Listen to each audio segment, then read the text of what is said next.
निवृत्त सैनिकांच्या कल्याणासाठी लष्कराच्या दक्षिण विभागात या वर्षात 100 नमन केंद्र सुरू करण्यात येणार आहेत आणि 2027 पर्यंत ही संख्या 200 पर्यंत नेण्यात येईल अशी घोषणा लष्कराच्या दक्षिण विभागाचे प्रमुख लेफ्टनंट जनरल धीरज शेठ यांनी केली। 10व्या सेवानिवृत्त सैनिक दिनानिमित्त भारतीय हवाई दलाच्या पुणे तळावर आयोजित विशेष कार्यक्रमात ते बोलत होते। निवृत्त सैनिक आणि त्यांच्या कुटुंबियांना एकाच ठिकाणी विविध सेवा उपलब्ध व्हाव्यात या उद्देशानं नमन केंद्रांची संकल्पना राबवली जात आहे। यासोबतच या वर्षात दक्षिण विभागात 23 नवीन पॉलिक्लिनिक उभारण्यात येणार असून या पॉलिक्लिनिकला आयुष प्रणालीशी संलग्न करण्यात येत आहे।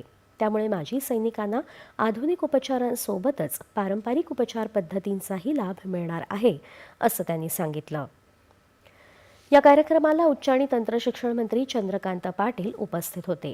निवृत्त सैनिकांचं योगदान केवळ देशाच्या संरक्षणापुरतं मर्यादित नाही, तर त्यांच्या जीवनकथांमधून येणाऱ्या पिढ्यांना प्रेरणा मिळत आहे असं पाटील यांनी सांगितलं।